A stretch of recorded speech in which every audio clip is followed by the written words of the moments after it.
어려워 보이지만 결국은 PER은 투자 원금을 회수하는 기간이라고 보시면 됩니다.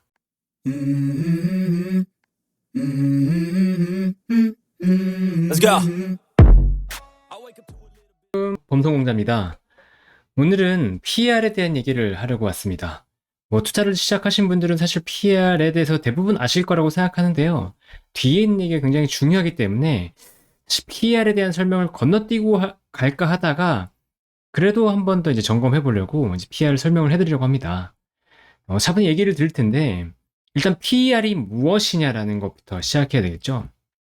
PER은 Price Earning Ratio의 약자입니다. Price는 주가를 의미하고요. Earning은 말 그대로 이익, 단기 순이익을 의미하는 거죠. 그래서 이 주가와 수익이 얼마만큼의 비율을 가지고 있냐를 얘기합니다. 그래서 PER 대신에 흔히 멀티플이라는 표현도 많이 씁니다. 그래서 혹시나 뭐 유튜브나 다른 곳에서 멀티플이 몇 배다라고 하면 PER을 얘기하는구나 라고 이해하시면 됩니다. PER을 보면 그 주가와 순이익을 비교한다고 하잖아요. 그래서 주가를 주당 순이익으로 나눈 값입니다. 이거는 뭐랑 같냐면 시가총액, 회사의 전체 시가총액을 단기 순이익으로 나눈 것과도 같습니다. 그래서 시가총액을 나누거나 아니면 주가를 주당 순이익인 EPS로 나누거나 둘 중에 하나를 하면 되고요. 이 식이 굉장히 좀 어렵게 보일 수도 있는데 사실 굉장히 간단합니다. 투자 원금의 회수 기간이라고 생각하시면 되는데요. 여러분이 예를 들어서 상가 투자한다고 생각해 보시면 원금을 대비해서 투자 수익이 얼마나 나오나, 예를 들어서 100만 원이 나오는 상가를 저희가 1000만 원을 투자했다고 하면 1000만 원을 100으로 나누잖아요. 그렇죠? 그러면 10이 나오잖아요. 10. 그러면 이 이자 가지고 10년이면 원금을 회수하겠네 라는 개념이 나오겠죠. 그죠? 그럼 회사의 가치가 지금 예를 들어서 1조 원이라고 할 때 단기 순이익이 1000억이 나온다고 하면 이 단기 순이익으로 이 시가총액을 만들 수 있는 게 10년이네 라고 생각할 수 있겠죠. 그래서 어려워 보이지만 결국은 PER은 투자 원금을 회수하는 기간이라고 보시면 됩니다.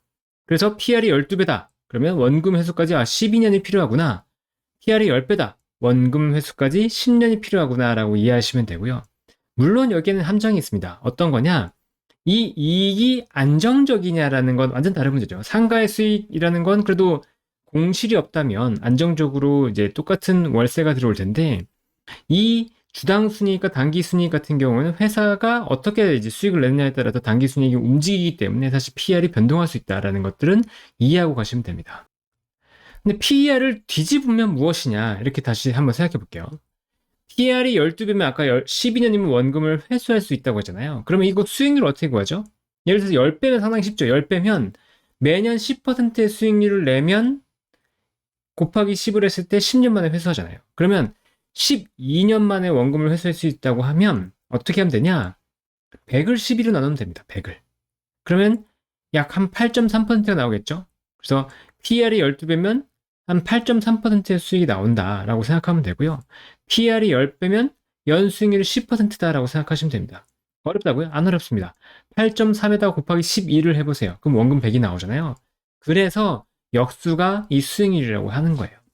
이해가 좀 되시죠? 그래서 이 PER은 결국 뭐냐? PER의 역수가 수익률이다. PER 자체는 원금의 회수 기간이다 라고 이해하시면 됩니다. PER은 상대평가입니다. 상대평가. 이게 개인적으로 내가 이거 원금 회수를 10년이면 돼. 아니면은 나는 5년 만에 원금을 회수해야 돼. 이렇게 생각할 수도 있지만 실제로 이 PER이라고 하는 건 다른 기업과의 비교를 통해서 싸다 비싸다를 검증하는 겁니다. 여러분 상가 투자하실 때도 아마 비슷할 겁니다. 면적이 같다고 할 때 주변 상가의 수익률이 예를 들어서 8년이면 원금 회수가 가능하다고 하는데 이 상가의 경우에는 유난히 수익률이 높아서 5년 만에 회수가 가능하다. 그럼 싼 거잖아요. 그렇죠? 동일한 상가에 비교했을 때. 그래서 이 PER도 뭐냐? 동일한 기업군이나 동일한 산업군 내에서 봤을 때 이 기업이 싸다 비싸다를 얘기할 수 있는 겁니다. 그래서 기본적으로 뭐냐? PER이 낮으면 원금 회수 기간까지의 기간이 짧고 투자 수익률이 높기 때문에 PER이 낮으면 일반적으로는 좋은 것이죠. 그러니까 PER이 낮을수록 저렴한 주식일 가능성이 높은데 단 이 PER은 상대평가이기 때문에 동일한 산업 내에서 평가해야 됩니다. 예를 들어서 음식료 같은 경우는 어떻죠? 수익이 굉장히 안정적이잖아요. 그런데 화학기업 같은 경우에는 변동성이 상당히 크죠, 경기에 따른. 그럼 이 두 개의 산업을 동일한 기업의 기준에서 PER을 놓고 비교할 수 없다는 거죠. 음식료 기업이 20배인데 화학 기업이 3배, 4배이기 때문에 싸다. 이렇게 얘기할 수 없다는 거예요. 화학 기업 내에서 동일하게 3배인 기업이 있고 2배인 기업이 있다 그러면 2배인 기업이 상대적으로 싸다. 이렇게 얘기할 수 있다는 거죠. 주변에서 이 영상이 너무 길다라는 얘기가 있어가지고 영상을 1부, 2부로 좀 자르려고 합니다. 1부에서는 PR이 무엇인지 그리고 PR을 어떻게 적용하는지에 대한 얘기를 드렸다고 한다면 2부에서는 실질적으로 이 PR을 적용해서 기업의 가치가 어떻게 변화하고 이 수익을 어떻게 내거나 또는 저희가 위험을 어떻게 하면 피할 수 있는지에 대한 얘기를 좀 드리려고 합니다. 2부에서 뵙겠습니다. 시청해주셔서 감사합니다. I know you told your friend you're not okay. And tell me what's wrong and why you never said you felt that way. And guess you're trying to stay strong and